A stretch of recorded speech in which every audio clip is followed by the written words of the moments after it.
Chapter 5 Advice from a Caterpillar. The caterpillar and Alice looked at each other for some time in silence. At last the caterpillar took the hookah out of its mouth and addressed her in a languid, sleepy voice. "Who are you?" said the caterpillar. This was not an encouraging opening for a conversation. Alice replied rather shyly, "I hardly know, sir, just at present. At least, I know who I was when I got up this morning, but I think I must have been changed several times since then." "What do you mean by that?" said the caterpillar sternly. "Explain yourself." "I can't explain myself, I'm afraid, sir," said Alice, "because I'm not myself, you see." "I don't see," said the caterpillar. "I'm afraid I can't put it more clearly," Alice replied very politely, "for I can't understand it myself to begin with, and being so many different sizes in a day is very confusing." "It isn't," said the caterpillar. "Well, perhaps you haven't found it so yet," said Alice. "But when you have to turn into a chrysalis, you will some day, you know, and then after that into a butterfly, I should think you'll feel it a little queer, won't you?" "Not a bit," said the caterpillar. "Well, perhaps your feelings may be different," said Alice. "All I know is it would feel very queer to me." "You?" said the caterpillar contemptuously. "Who are you?" Which brought them back again to the beginning of the conversation. Alice felt a little irritated at the caterpillar's making such very short remarks, and she drew herself up and said very gravely, "I think you ought to tell me who you are first." "Why?" said the caterpillar. Here was another puzzling question, and as Alice could not think of any good reason, and as the caterpillar seemed to be in a very unpleasant state of mind, she turned away. "Come back," the caterpillar called after her. "I've something important to say." This sounded promising, certainly. Alice turned and came back again. "Keep your temper," said the caterpillar. "Is that all?" said Alice, swallowing down her anger as well as she could. "No," said the caterpillar. Alice thought she might as well wait, as she had nothing else to do, and perhaps after all it might tell her something worth hearing. For some minutes it puffed away without speaking, but at last it unfolded its arms, took the hookah out of its mouth again, and said, "So you think you're changed, do you?" "I'm afraid I am, sir," said Alice. "I can't remember things as I used to, and I don't keep the same size for 10 minutes together." "Can't remember what things?" said the caterpillar. "Well, I've tried to say, 'How doth the little busy bee?' but it all came different," Alice replied in a very melancholy voice. "Repeat, 'You are old, Father William,'" said the caterpillar. Alice folded her hands and began. "You are old, Father William," the young man said, "and your hair has become very white, and yet you incessantly stand on your head. Do you think at your age it is right?" "In my youth," Father William replied to his son, "I feared it might injure the brain, but now that I'm perfectly sure I have none, why, I do it again and again." "You are old," said the youth, "as I mentioned before, and have grown most uncommonly fat, yet you turned a back somersault in at the door. Pray, what is the reason of that?" "In my youth," said the sage, as he shook his grey locks, "I kept all my limbs very supple.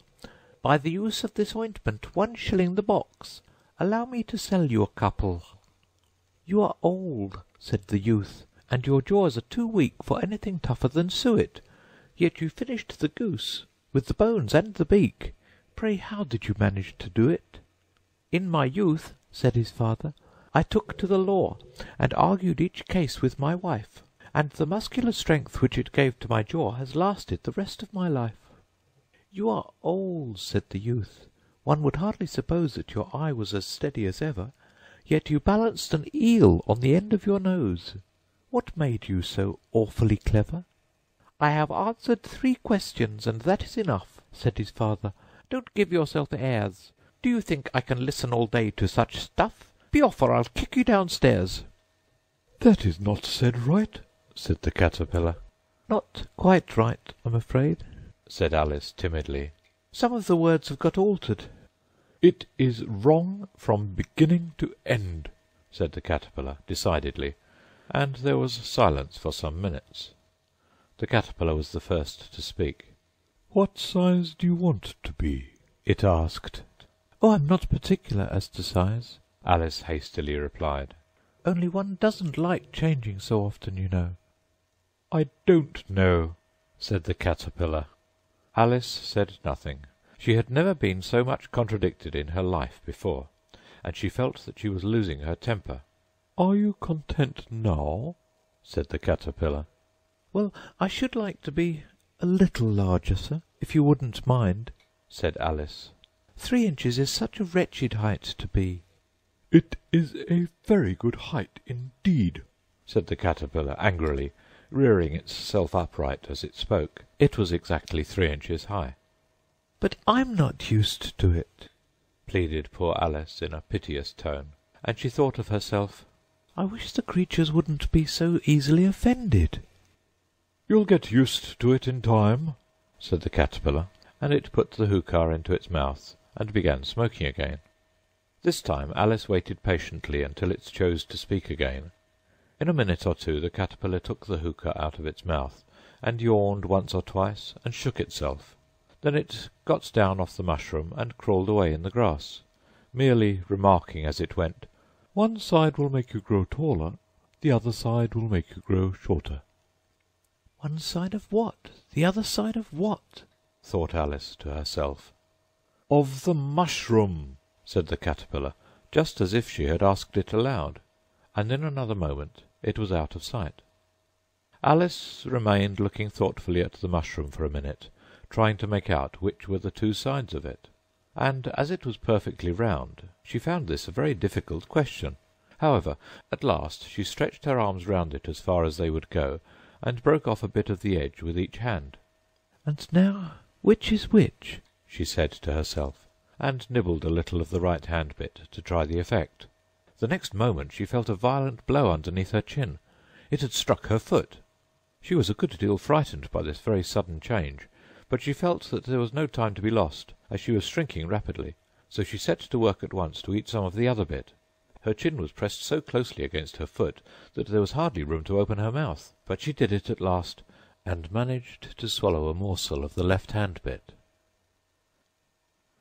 "Come, my head's free at last," said Alice in a tone of delight, which changed into alarm in another moment, when she found that her shoulders were nowhere to be found.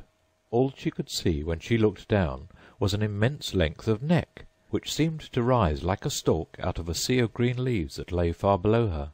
"What can all that green stuff be?" said Alice. "And where have my shoulders got to? And, oh, my poor hands, how is it I can't see you?" She was moving them about as she spoke, but no result seemed to follow, except a little shaking among the distant green leaves. As there seemed to be no chance of getting her hands up to her head, she tried to get her head down to them, and was delighted to find that her neck would bend about easily in any direction, like a serpent. She had just succeeded in curving it down into a graceful zigzag, and was going to dive in among the leaves, which she found to be nothing but the tops of the trees under which she had been wandering, when a sharp hiss made her draw back in a hurry. A large pigeon had flown into her face and was beating her violently with its wings. "Serpent!" screamed the pigeon. "I'm not a serpent," said Alice indignantly. "Let me alone." "Serpent, I say again," repeated the pigeon, but in a more subdued tone, and added with a kind of sob, "I've tried every way, and nothing seems to suit them." "I haven't the least idea what you're talking about," said Alice. "I've tried the roots of trees, and I've tried banks, and I've tried hedges," the pigeon went on, without attending to her. "but those serpents, there's no pleasing them." Alice was more and more puzzled, but she thought there was no use in saying anything more till the pigeon had finished. "As if it wasn't trouble enough hatching the eggs," said the pigeon. "but I must be on the lookout for serpents night and day. Why, I haven't had a wink of sleep these last 3 weeks." "I'm very sorry you've been annoyed," said Alice, who was beginning to see its meaning.